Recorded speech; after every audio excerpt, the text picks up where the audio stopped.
Hello and welcome to episode 5 of No Time to Cry. We're your hosts. I'm Shannon. And I'm Laura. And today's episode is all about parenthood.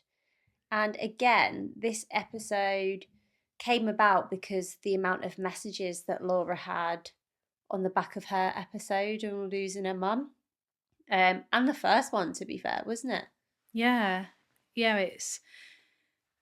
It's so sad to know so many people are going through different types of grief, and actually parenthood is really, really difficult when you've been through your own grief of losing a parent, but then people go through different types of grief in terms of trying to conceive, and we kind of just wanted to encapsulate that in this episode, and I guess what parenthood's been like since losing mum and dad, really. So Yeah, definitely. So, I suppose, do you want to talk about how our families differ in terms of your kids and my situation? I think in other episodes we have touched on it, haven't we? But we'll give a quick overview for this one. yeah, of course. So I have two little girls who are my absolute world. Gorgeous, by the way, stunning children. Thanks, Shan. She's top anti-points for that. So I've got a little girl called Sienna. She has just turned, well, she's nearly 2.5 now. And I've got a little girl called Eleni who is just turned 4 months. So she's out the newborn phase now, but still a little tiny tot. And Sienna was about 10 and a half, 11 weeks when my mum passed away. And obviously, unfortunately, Eleni's never met mum. So Yeah. And my situation is that I am a stepmom and have been for nearly 10 years. So my stepson is about to turn 15, which is scary. Considering when I met him, he was like this big. you're getting on a bit now. I know, don't. Yeah, he's brilliant. His name's Vaughan. He's a great kid. Always has been. You've met him, haven't He you? really is. Yeah. He's a lovely, lovely boy. And turning into like a young man, I suppose, about to turn 15. So yeah, scary, but different scenarios, but we've both got different experiences of what that looks like and what impact sort of losing a parent has on how you kind of interact with the children in your life and what that looks like. Yeah, definitely. So I feel like you touched on it to begin with, Law, on at your episode, which have you, if you haven't listened to, by the way, please go back because it was very good. But you had a question from somebody talking about how are you a mother when you don't have one now of your own, which I actually think, I don't think it's a bad question, but you do still have a mum. She's just not here. So I think that's important to kind of mention that actually, although you technically are motherless, you've always got your mum. Yeah, no, absolutely. I think it's something I never in a million years anticipated would ever be the case. I never ever thought that I would become a mum and at the same time lose my own, and it breaks, like I said before, it breaks my heart every day, really. Because there's just so much when you become a mum.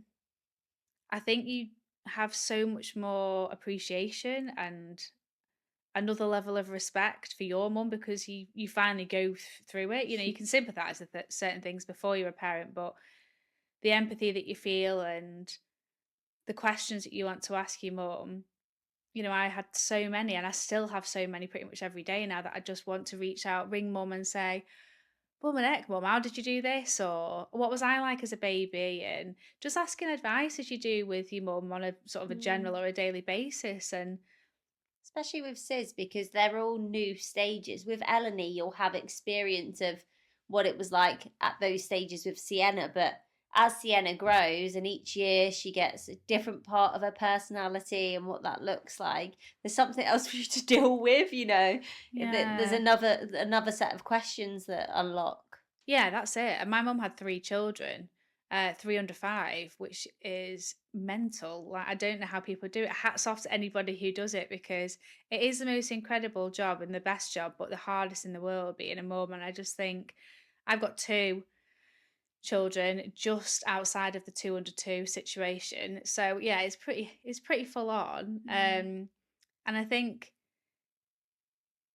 every moment that Sienna or Eleni do something new, especially with Sienna, because obviously Sienna's just turned 2.5, and the amount that children change and develop and grow within 2 years is insane. Like, it blows my mind. But it's all of the milestones that I wanted to speak to mum about and to ring her about. And I know that she would have been so happy to hear all of them, like when Sienna first walked, when she first talked, when even just daft things that she does at nursery, or just wanting her advice on how to do specific things that I'd never done before. Like, Mm. I can't go to my mum, and I feel resentment for that. I'll be honest. It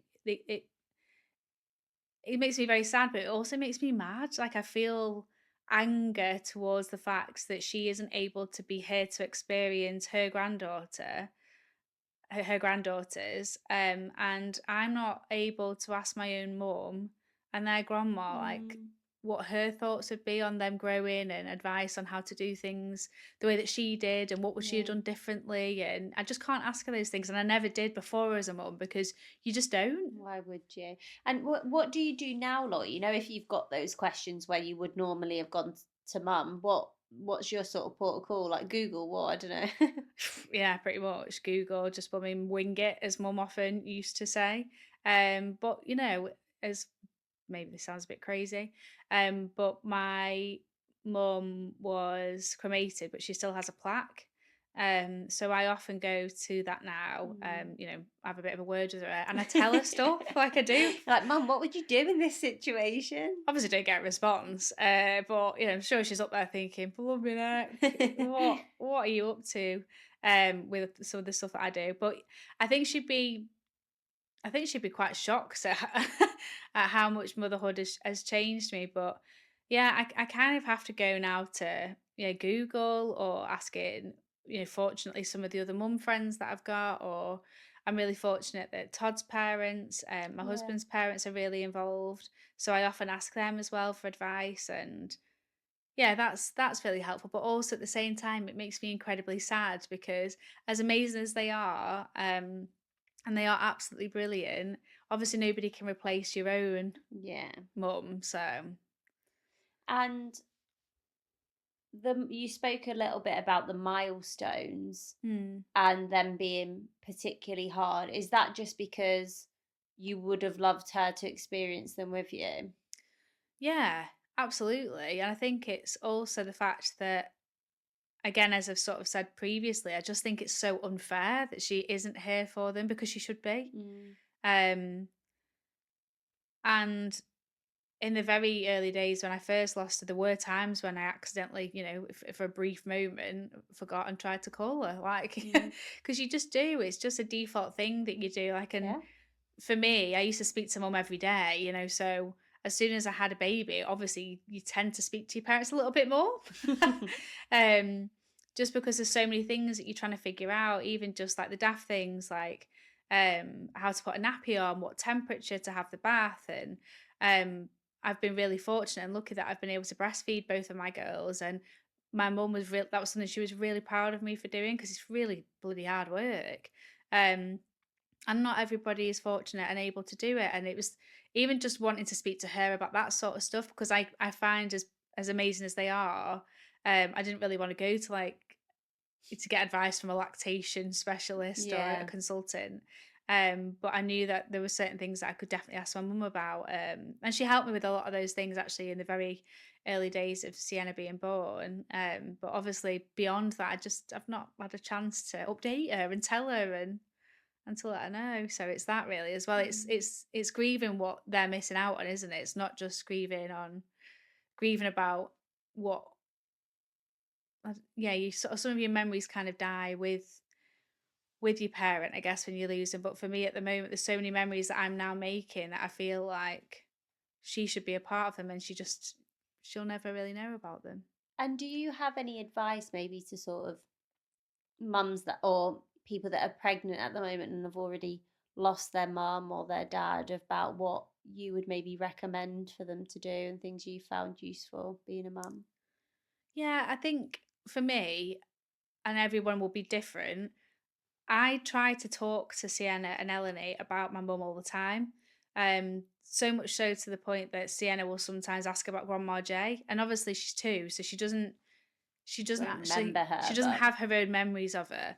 But I try and talk to her in a way that I'm keeping mum's memory alive, and I'll tell her things about her grandma, and I'll show her pictures, um, and yeah, I just talk to her like the little mini, very clever human she is, and I'll talk to her about things that her grandma did, and I think for her, like she obviously doesn't know mum's passed away, so she probably thinks that she is still here, she's still mm, with us, and that makes me feel closer to her in some respects because if I don't do that, then Sienna's not going to be able to establish some of her own understandings of my mum, and she was just such a huge character, and she's so difficult to explain and sort of what she was like as a person. But I try to talk about her as much as I can to make it feel like eventually Sienna will be able to know a mm. little bit of who my mum was without it being her, really. But I think that's nice to some degree that you get to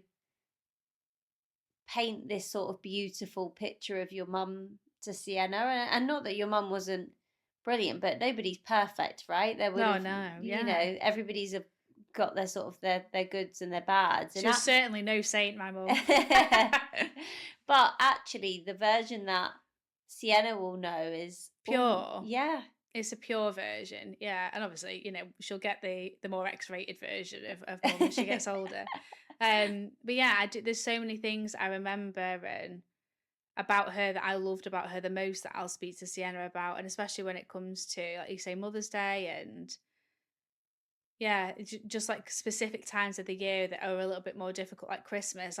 Christmas has been very, very difficult for me the last 2 years, mm, to the point where, and I'm doing this for mum actually as well as for myself and for my own family. But the last 2 years, I've really not enjoyed Christmas, and my mum made Christmas for me. I mm, think a lot of people will say this. Your mum is the magic. They tend to be the people that make Christmas so special, and you realize that as you get older. It wasn't the presents.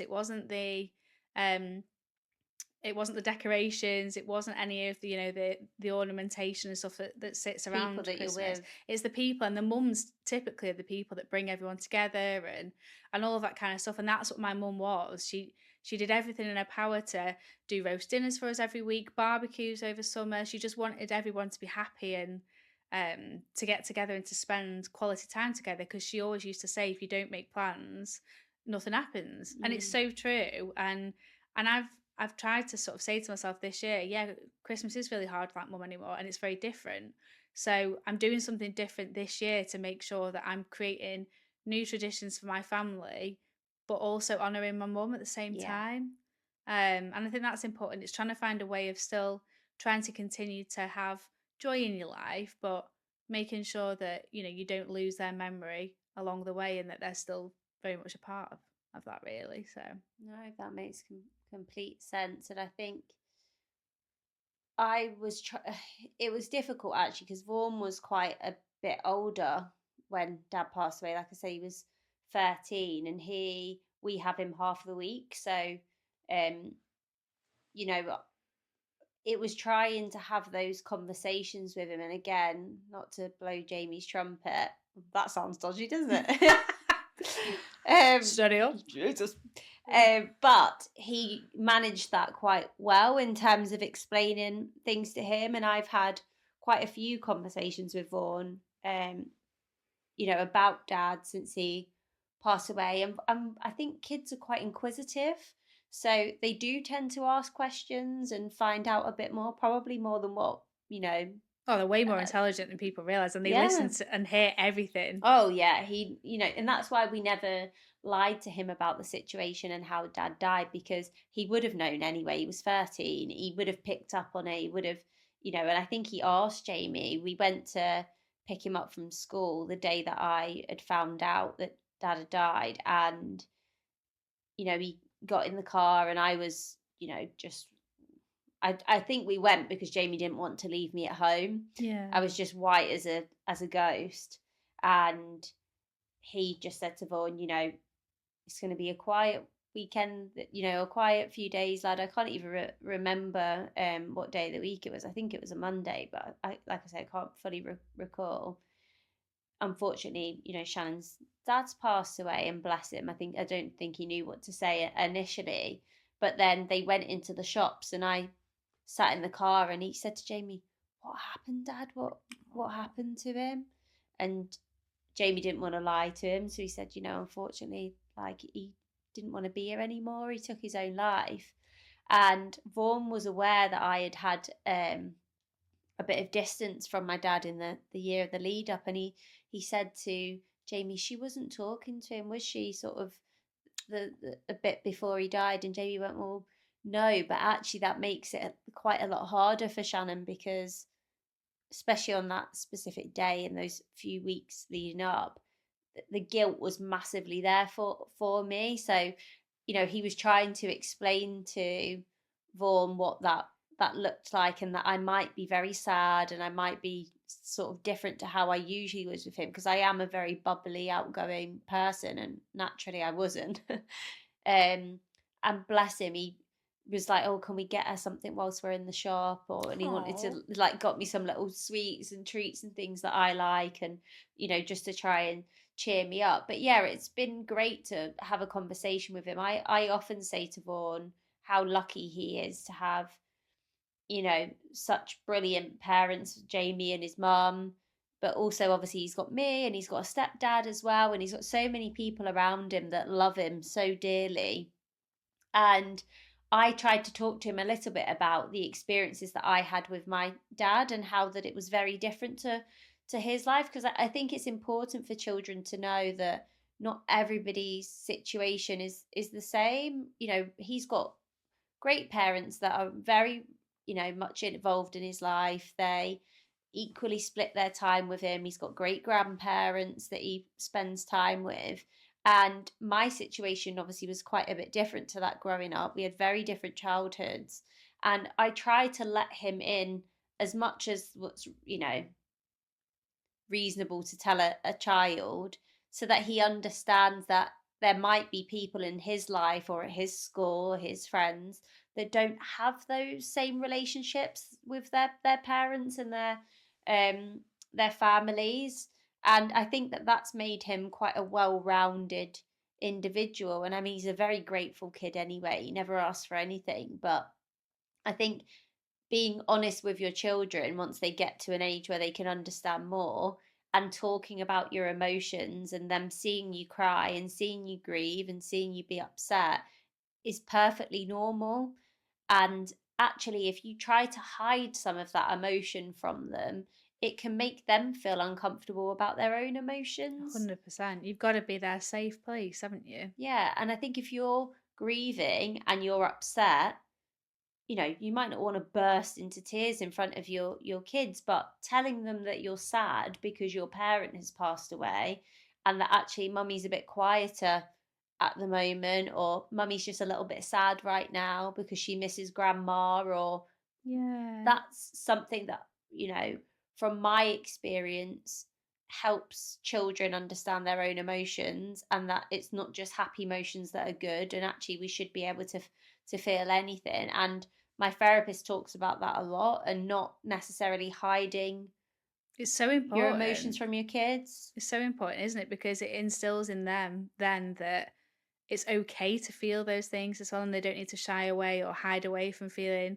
upset or mad. And even, Sienna's 2 now, but even I will say to her now, if she's about to have a tantrum or a meltdown, which obviously anyone who's a toddler parent, you know what that's It like. happens. You have to take a big deep breath. But yeah, it's hard. Like they're processing so many things, even from being that small, even from being 2 years old. And it's like you say, Sean, it's so important for her to understand. Yes, you are feeling angry. It's okay to feel angry, but this is a better way of being able to express it. You don't run. Yeah, please don't throw that at the wall. Yeah, please don't launch my phone across the room, and you can do this instead. And teaching them ways of being able to, I guess, express themselves, but in a safe way, Yeah. and understanding that they can be sad, they can be mad, they can be Yeah. happy, Yeah. and all of those things, they're going to go through the motions of processing all sorts of different emotion. And like you say, if you put on a brave face all the time, then they won't feel like it's normal to be sad or to be Yeah. mad. So, And this is difficult for me and Laura to talk about, not necessarily in terms of topic, but because we haven't experienced it. And I think it is a slightly different type of grief. But I know you had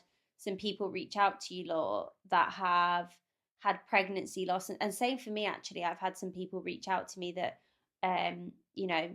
unfortunately miscarried quite late on in their pregnancies, or have unfortunately had a stillbirth or something like that. And there was something about what we spoke about in that first episode and Laura's episode that seemed to resonate with people that have lost children. And although we can't relate to it, I think we're both in a position to maybe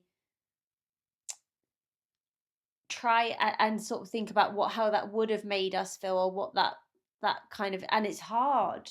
oh god, for me being a mum now, it's inconceivable. I can't even imagine the pain that anybody goes through, either trying to conceive and not being able to, or losing a baby. It's just, yeah, I wouldn't even begin to try and understand, because I don't think you can again until you've been through something like that, similar to grief, because it's impossible to comprehend it.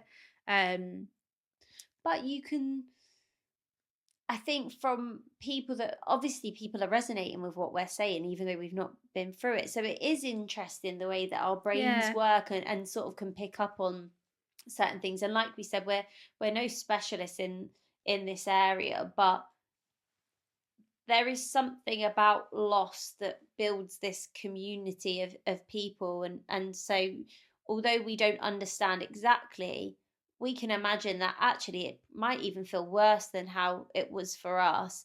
And Jesus Christ, I can't imagine it feeling any worse. So yeah, gosh, yeah. that gives us a bit of a, you know, I suppose we want to make sure that regardless of what your grief looks like, whether that be someone who's here, unfortunately a baby that never quite made it into this world, and gained their angel wings, that this is still a place for you to come Oh, and talk. 100%. And I think maybe I'd be interesting to find out from some of you actually if we're speaking along the right lines of this. But I think a lot of it might have been the missed moments. Yeah. You're constantly grieving the moments that you're experiencing, living through, that your loved one, your little one, isn't able to be here to be a part of. And I think that's probably a big part of it. I think so. It's a massive thing, because you're continuing to move forward with your life, but there's still that hole in your heart and in everything that you continue to do, because that person is no longer with you or never quite made it. And that, gosh, it's making me sending shivers down my spine. It's heartbreaking. But I think, like I said in the episode about mum, I think the best way to try and make sure that you honor your loved one or your little one is through making sure that their memory continues to live on forever in the different things that you do, and whatever makes sense to you and you can make special in terms of the traditions you create will really go a long way to making sure that you feel as though, if you have other children or family members or friends and stuff, that they know that they're comfortable to talk about Mm, the person that you've lost with you as well, because otherwise it can be a bit of a grey area, can't it, in terms of, do we yeah. speak about it, do we not? And like we've said before, we love speaking about our parents, because we're always thinking about them, but that's not the same for everybody. Some people might not want to talk about Yes, you just that. got to let the person who is the one that lost them take the lead. Yeah. Oh yeah. Sorry, just rearranged on the mic. Readjusting. Yeah, it's a massive one. And like we've said before, it changes. So you'll have weeks that are really hard. You'll have days that are really hard that maybe you don't want to talk about some of these things, and there'll be other days where actually you really need to talk about it, and that's the way that you're going to get your sort of release from feeling the pain that you're Yeah. feeling. And it's important to talk about it, because obviously if you bottle it up, then you suppress it and then it comes out in other ways, doesn't it? But you've got to just make sure that person's ready to talk about it, really. But I think the other thing I was thinking about is that in parenthood, one of the things I've realized recently, and this is going to sound a bit sad, and it's not meant to, but I think you lose yourself when you become a mum. I definitely have felt like my identity is different since becoming a mum. And funnily enough, it's something my mum spoke to me about when I first gave birth. So she said to me, unfortunately, I had a very traumatic birth and I wasn't well at all. And she was so amazing at supporting me through it. But I remember her saying to me, because of what had happened and because of how the birth had gone, um, she said to me, look, if you ever feel like you're starting to feel the baby blues, is what she called them. Obviously, I'm referring to postnatal depression. If anybody's is wondering what that means, she said to me, "It's totally okay," and she was so supportive and gave me so much guidance on how to deal with it should that happen. Fortunately, I was so lucky, and I know a lot of women experience it. And it's not also not talked about a huge amount, and it must be incredibly difficult. Yeah. Um, and I just said to mum, "Gosh, thank you for letting me know, mum, like what to look out for," because my mum had it with me, and back then it wasn't like a Spoke about. wasn't spoken about. And I remember her saying to me that she felt so guilty, and I was like, "Mum, don't be daft. Like, it's not that you didn't love me. It's just that you were just going through so much." And it is. It's just it flips your world upside down a little bit when you become a parent, because what my mum used to say to me was, "You'll never not be a mum again." Mm. And that's quite a heavy thing to hear in the Scary. it's scary, yeah, because on the one hand, it's incredible, like, being a parent is one of the most amazing blessings that you can have in the world, but at the same time, you're not just Laura anymore. I wasn't just Laura, I wasn't just myself, I didn't just have myself to think about. I had a tiny little human that was dependent on me and, still very much is, and that's a big thing, and people often talk about it with, like, losing your pink, for example, like flamingos losing their pink and eventually regaining that when they Mm. start to get better after giving birth and their bodies go back to how they were previously, but maybe a little bit different. Um, yeah, and my mum used to speak to me so candidly about that sort of stuff, and Mm. that's what I miss now, because there have been other things that have happened since I've had a second baby just very recently. Um, I wanted her to be my birth partner with my husband Mm. this time, and bless him, Todd, my husband, he always thinks back now and says, "I wish your mum was there when you Yeah. gave birth to Sienna." And that's one of the big things that stuck in my mind when I had Eleni. I was like, "Oh, like, if only mum could have been here for the birth of my second daughter." And I never in a million years thought she wouldn't be. So Yeah. it's It's tough. And I think, like you said, Lo, you almost, for those that haven't lost parents that maybe have had kids and have lost themselves, that's a type of grief in oh itself. yeah, You losing part of your personality, I suppose, and things that used to probably resonate with who you were as a person that now might not represent you as an individual, and that's a lot it's to take huge. on.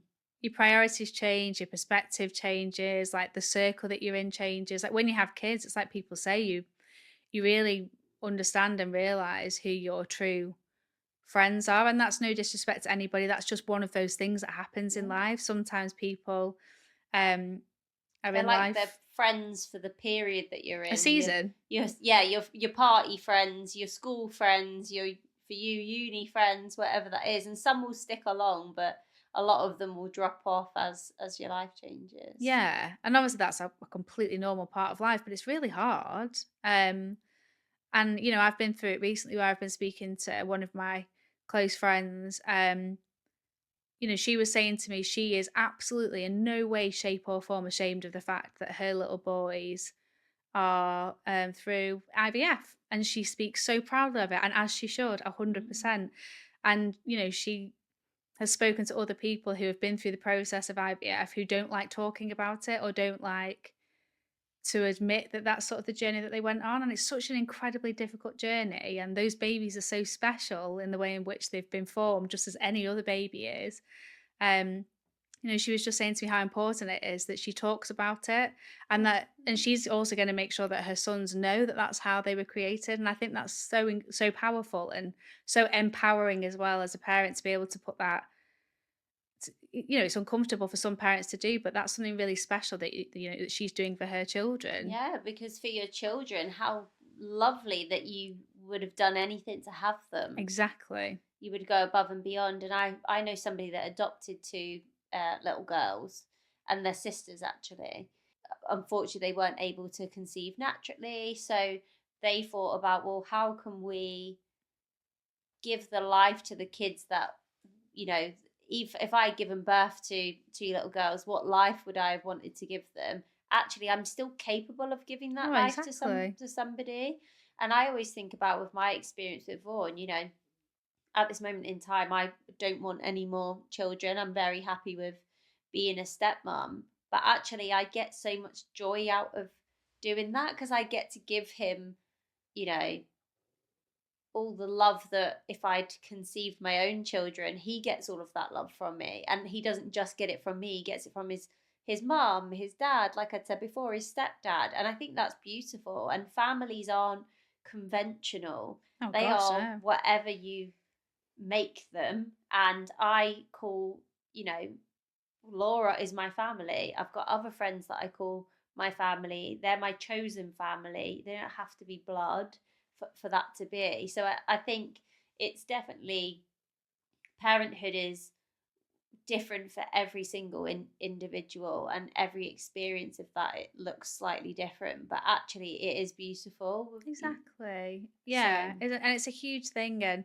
it's becoming more of a popular thing, unfortunately, where people aren't able to conceive. And yeah, I think it's incredible that you will go to any length and any means to have your children. That's so special. Why not share that? I mean, I understand that there are some people that maybe might not want to for whatever reasons that they have, but yeah, I think that's super powerful.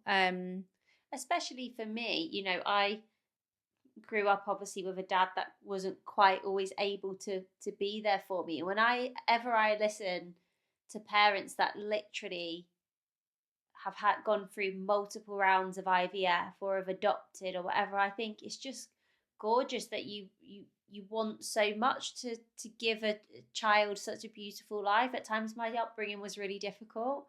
So I always, when I see that, I'm like, oh, It's that special. means so much to me that there's other little kids out there that are being chosen to live like this gorgeous life with this family that would do. And that's not to say they won't go through hard times. I completely understand that. I'm sure there's people that have been brought into the world by IVF or adoption and have still ended up with a similar story to mine. But actually, I just think it's a beautiful way to bring people into the world and be brought up by, surrounded by, you know, a village. That's what we said before. It takes Yeah, a it takes a village. village Yeah. to bring up a child. And I think that sometimes is difficult if you've lost a parent, is that actually your village is now one person Yeah. down. And when they're a big part of your life, like mum was, actually it feels like there's half of the tribe's gone. Yes, yeah, literally, that is how I feel, and it breaks my heart because I know she would have been so hands on and she would have been so involved, and she actually said from the very start that she wanted to look after Sienna 2 days a week. Like that was something that she put forward. I didn't ask at all. She was more Yeah. than happy to do that. She really wanted to be as hands on as she could be as a grandma because she was as a mum, and it's hard because, like I say, I've had another little girl since, and it just breaks my heart because I never thought Sienna, of course, met my mum, but she won't remember. So I have to find ways now of trying to make sure that in the future she has some sort of memory that's built up Mm. in her head of who my mum was. But And you've got photos and stuff, haven't yeah, you, which you can show her as she gets older. thank God for technology in that respect, because that some people don't have that. And I always think that about the voicemails that I've got, and I've saved all of those down so that she can hear my mum's voice, which again sounds really sad. But the longer you go without seeing the person that you loved and lost, like my mum, I'm getting further and further away from the last time I spoke to her, last time I heard her voice, last time I felt a hug, last time she made me a brew, and I was saying to Shan just earlier that my mum was cremated, but we really wanted to make sure that she had somewhere special as like her resting place. So my brother, sister, and myself all put towards having a plaque made for her, so that we can always go to somewhere a bit more official, to have a bit of a Mm. chat to her. I mean, I do that anyway and probably look a bit mental, but yeah, that's just my way. I like being able to tell her things when certain things have happened in the day, or when things are tough, or when things are happy as well. Um, but it kind of breaks my heart that she has a plaque in some respects, because it was mum's birthday and anniversary in September and October. So those are two very difficult months for me now, and they used to be my favourite time of year. Thanks, mum. Um, but I took Eleni, my second daughter, this time to meet my mum. Obviously, she didn't really meet mum in person, of course. So I wanted to make sure that I could introduce her. And I know that sounds to some people like that's daft, but because I'm introducing her to a stone, literally, like, but that's how heartbreaking it is, Yeah. like, to know that my daughters would have had a grandma that would have loved them like unconditionally, and I'm introducing them to a plaque. It just isn't right. And I know she Mm. loved them. Well, she loved Sienna more than anything, and I know she would have loved Eleni just Yeah, the same. definitely. Um, I think she granted you Eleni like to be calm because she knew how intense his was. yeah, that's true. Yeah, definitely. Sienna, my 2-year-old, is just an absolute whirlwind. Yeah. And that's the thing, right? When you become a mum, you want to ask that sort of stuff, like, is this normal? Should she be doing this? Like, do I need to be getting this checked out? And of course, it's all normal. She's a toddler. It's just they do some wild and wonderful things, to put it politely. And yeah, there's so much that you just want to ask, like, oh, what was I like as a baby? What was I like as a toddler? Did I do that? Because people often do that, don't they? Like, and it's lovely that they do this. But Todd's mum and dad, for example, Sienna and Eleanor's grandparents, will often say to me, "Oh, Todd did that when he was a little boy," and Yeah. "Oh, Todd had this," and it's so lovely to hear that. I love it. It's so heartwarming. But then I'm like, oh, Yeah, I I can't. don't I know. don't know what I did. I don't really know if I did that, or yeah. And obviously I can't ring my mum anymore to ask her that stuff. And it's the things like that that you miss out on, that in those moments are really, they are bittersweet again, because you're Yeah. hearing such like heartwarming stuff, and at the same time heartbreaking things, Mm. because you just think, oh, I wish I'd asked her that when she was here. No, 100%. And I think there's a more practical side to it as well. We mentioned this before, we were joking about it, but even like financially, Oh losing a yeah. parent has a big impact, especially for the likes of you, where your mum was, at the point where she could have taken care of the kids during the week for 2 days, so you wouldn't have had to have sent them to nursery. And there is a practical side to your grief at times where financially it becomes difficult, even paying for funerals and doing all those sorts of things if it's not been pre-planned. But definitely bringing up kids, and Oh yeah. if you've and even if you've not, even maybe you've not lost a parent, maybe you just don't have one that's you know close by, or one that you have a close relationship with. It impacts the whole way that you bring your children up, because there'll be some kids that will be brought up in family homes and by grandparents. And I mean, Todd's mum and dad, you know they're great, aren't they, in terms of having the kids for you, which is brilliant. But there's times where they can't do it, and then it would have been your Would mum. have been Or mum, yeah. and that's the practical side. There's an emotional tie to it, but there is a practicality in terms of, like we said, it takes a village, and then you've got one less person to support with that. Yeah. Yeah, because kids are bloody expensive, and especially when you've got, two very small ones, because nurseries are just astronomical and like in their pricing. Um, and Todd and I always laugh about that. We're like, bloody hell, Helen, you dropped us in it with this. Just Um, as a bloody bum. I say that to my dad about all the therapy I've had to it's have. mad, isn't it? Because it is so blooming expensive, and I just think, yeah, it's sad. It's a whole different world, I think, when you become a parent and you at the same time pretty much lose Yeah. yours, because you're just trying to navigate two new worlds. You're trying to navigate a world of becoming a mum, where you're trying to just find your feet, figure things out, and to survive, Yeah. really, because you're so sleep deprived and everything else in the early days. And then you're also trying to comprehend and compute the fact that you're now a motherless mother. Mm. You're a mum that doesn't have a mum anymore, Mm. and it just doesn't feel. It's not right. That's Yeah. why it doesn't feel right. It's not meant to feel normal. But I think it's made me stronger in some respects, and I think mum would have been proud of the way that I've started to not be as much of. I think I just used to sort of like people please a bit too much, and Yeah. used to worry about really daft things because I'm such an overthinker and I care too much about too much.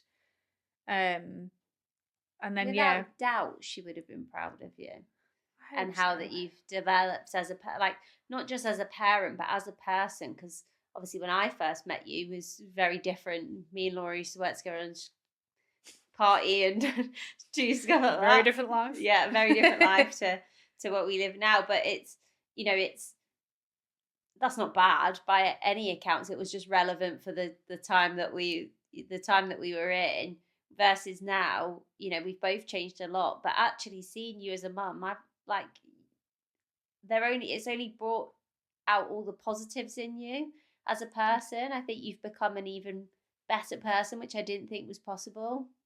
And it's beautiful to watch you develop and change. And like I said before, you're one of the most intelligent people I've ever met anyway. But there's like another level of you in terms of uh, in an emotional capacity that you're able to reach to now. And I think that's a real mix between losing mum and becoming a mum. Oh, thank you, Shan. No, it's yeah. I mean, blooming heck, becoming a parent teaches you a new level of patience. That's for sure. Like you've just, yeah, they're. I think children are the most incredible thing in the world, and I think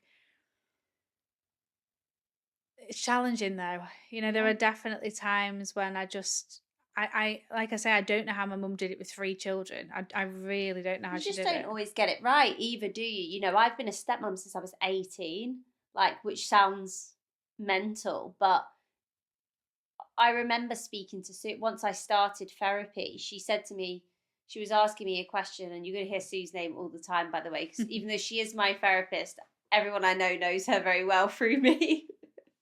And she said, I wonder if it's difficult for you in terms of being a stepmom, but not necessarily having a, a sort of family unit to look back on and go, oh, that's what I would do with my kids, Yeah, or that's it. what's because you're sort of winging it, right? But Gosh, yeah. I've got nothing to reflect back on. Even when I see Jamie's a great dad, by the way. He's bloody brilliant. But I don't have a sort of and not, like I said, obviously I was mentioned on my episode, I was in the back of my dad's motorbike when I was like not even a teenager. That would scare the hell out of me if I thought Vaughan was getting on the back of somebody's motorbike, and the risks associated to it. When I was a kid, obviously I didn't think twice. I was like, yeah, all right, Yeah. come on, Well then. go on then, off a trot. But actually, there's some things now that I'm sort of gathering, oh, how do I feel about that? Because I don't have the experience to reflect back on and go, well, what did my parents do? So it's similar to you, Law, where you would ask your mum. I think for me, I would be like, what wouldn't my dad have done? Yeah, What would yeah. I have made? Was I doing when I was a kid that actually either I think was a good trait, or was maybe one that as I've got older, I've gone, oh, Well, that was a so bit. many people do that though, Shannon. I think you make a really good point with that. Like I've spoken to so many parents and people who are sort of new mums who have said similar, where some of them have got great relationships with their parents and some of them don't. And it's one of those things where when you become a parent, you kind of want to take all the good or the positives that you can Yeah. remember and by God, by all means, avoid the stuff that you didn't necessarily think was that great or that you want to avoid. And Well, you, even that, you think when we were younger, right? Our parents, I don't know what yours were like, Lol, but my parents wouldn't have thought 2 minutes about giving me a smack bum and oh no, like yeah, telling me off like that and threatening, I'll pull your pants down and smack your bum in front of everyone if you carry on. And I used to be like, oh no, okay. Whereas now, parents don't really do that as much, and it's spoken about different ways of disciplining your children that don't involve physically hitting them Yeah, or yeah. whatever. But I don't look back and go, oh, I wish my mum and dad didn't hit me. But actually, there's a generational move, Oh, there's been a uh, huge shift. It's shift. the gentle parenting generation now, Yeah. isn't it, really? Well, to a point. Yeah, there's only And so much I know people have different gentle. views on that one. But yeah, exactly. And there are, like, when you become a parent, I think you do want to try and just be obviously the best possible parent that you can be. And there are certain things you want to avoid and certain things you definitely want to make sure that you Yeah. um maybe adapt or do the same for your children. And hand on heart, I really don't I can't think of anything that I wouldn't do that my mum Yeah. did. She was an absolutely phenomenal mum. The only thing I would probably do for her actually is I'd be like, take some time for yourself, Put love. yourself first. I always think about my mum. Luckily she's still here. But when I think back to, I think our mums were very similar in terms of the amount of work that they did to make sure that financially, we weren't worse off, and they'd go without to make sure that you could have things. Yeah. And there's so many mums out there that do that. Yeah, that go And without, yeah, it's the sad. yeah, massively so. And mum definitely did that for us. Like I'll never forget one time after school when we were really small. We were in primary school. This is going to sound like we were like destitute, and we we weren't. But she had 30p in her Mm. purse, like literally 30p. That's all she had in her purse, because she didn't really carry like cash and change on her. And I remember after school, she said, "Right, I'm going to take you to the pick and mix shop." For anyone who's like not, um, Hey, you used to be able to get sweets for a penny. It's so sad now. yeah, mad. We got 10p mix each. And it was literally, we were so buzzing. We were so happy. But at the same time, I think back now and I'm like, bless her. She literally gave the only 30p that she had Mm. to her name that day. She she spent it on me, my brother, and my sister. But that reminds me of my mum. Like I say, she is still here. But because there's been different times through mine and Demi's life where we've had to grieve a version of my dad. I remember when my dad went into rehab, and it was a very difficult time for me and Demi. I think Demi was in year 9 and I was in year 6, something like that. So we were at sort of pivotal ages. And my mum had just an insane amount of guilt that that was obviously what had gone on with dad, and we'd experienced a few turbulent years heading into him going to rehab. And she just went mad at Christmas and bought Oh, us. I remember we've never had as many presents. We were never those kind of kids that were like, what have we got? How many presents have we got? But we just had like sacks and sacks of presents. And it was because I think my mum just felt this intense guilt that we had gone through the situations that we had with dad.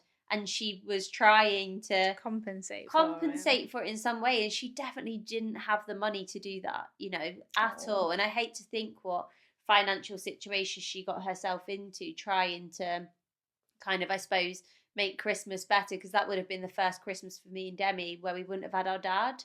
He was, like I say, he was in rehab and wasn't able to come out. So there has been different points in our lives where grief has hit us in slightly different ways. And I think that's why me and Laura talk about, like we said, this podcast isn't just going to be about grief and loss. It's just about how shit life can be at times. And some of the yeah, some of the hardest points of my life were before dad died. Obviously the hardest being when I lost him, but prior to that there was some really difficult times.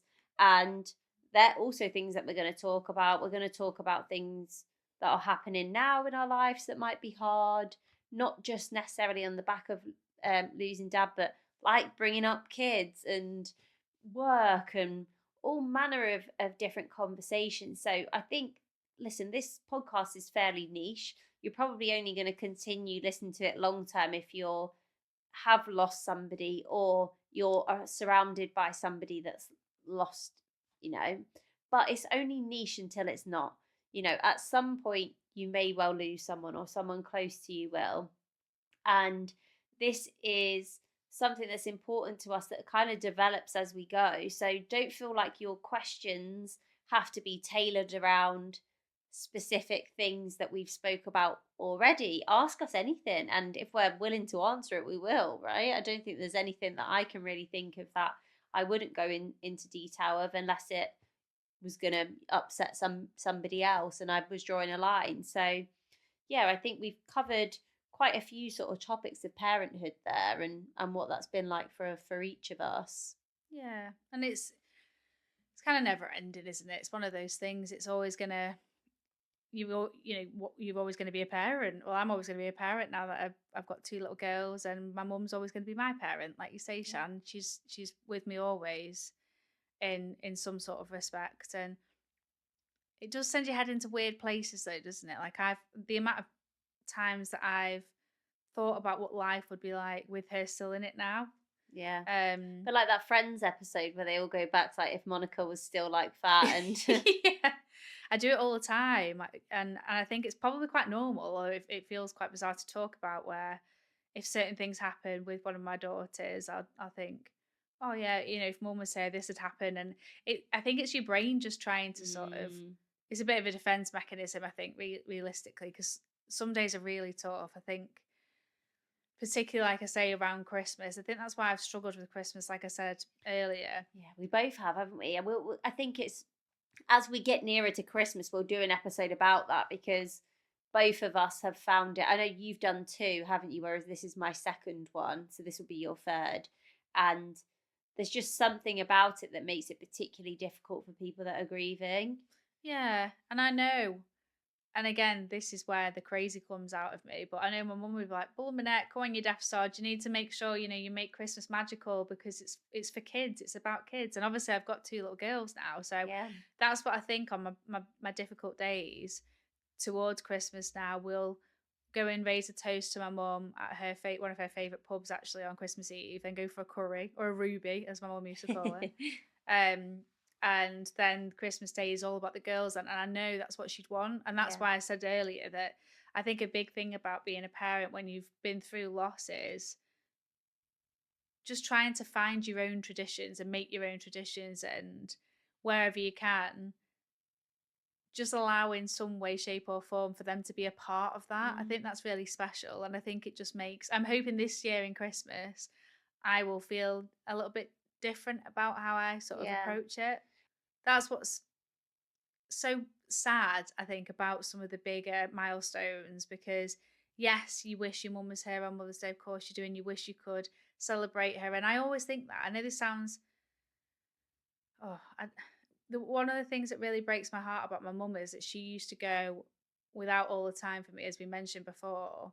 And it's only really been since probably a couple of years before she passed away that I wanted to make sure I was in a position to treat her a yeah, lot more financially, which she wouldn't have cared for at all. By the way, she was not a materialistic person in any way, shape, or form. But in my head, I just wanted to thank her and appreciate her for those things. And that's the other thing I get upset about now is if I see, you know, mums and daughters on spa days or even going for a drink or something. I just yeah. wish I'm like, oh, I just wish I could treat my mum to that. But But that goes back to those lost opportunities, and that's yeah, that's the difficult part about grief. It's not just the loss of what could have been, isn't yeah, it? it's the loss of what could have been, the opportunities, the conversations, the stuff you could have done together. And I think that's what people seem to be relating to the most, because I think regardless of what grief you're going through, that's what resonates. And it might be similar to my situation where it's the conversations or the reconciliations The or what ifs, the isn't it? what ifs, could we have, would there have reached a point where they would have, come back into my life or been well, or, what would she have been like as a grandma, or what would that tiny little child be? What would their personality be? How would they speak? What would they enjoy? I think it resonates with all of us that that's really difficult to not have those answers and not know that. And yeah, it's just as we put it, grief shit. But we've all got to go through it. And if you're not going through it, it will hit you at some point. If you try to ignore it and you don't deal with those emotions sort of as they come. But yeah, I think should we round up there, Law? Yeah, and we're here as well if you have any questions about any of this stuff. And like we say, we're absolutely not experts or professionals by any means, but we have been through it. So we can at least give you a little bit of insight into how we've navigated and approached things and what we found helpful, what we haven't. And hopefully some of that will be helpful to you too. Yeah, Fingers crossed. hopefully, fingers crossed. So yes, keep sending us questions. We love it. It really helps us kind of know what you guys want to hear. And give us a follow on all of our platforms. I always feel like I forget them as soon as I get to this point. So Laura, give me a nudge. Instagram, TikTok, YouTube, Spotify, Facebook, Facebook. yeah, we're across them all. Give us a follow, subscribe, and you'll get notifications for each episode. If this is the first episode you've listened to, thanks for coming. Go back and listen to the other ones. There's only a few before we start getting more out there, and you've got about 20 million to catch up on. Yeah. But yeah, thank you all so much, and thank you for the messages. Yeah. See you soon.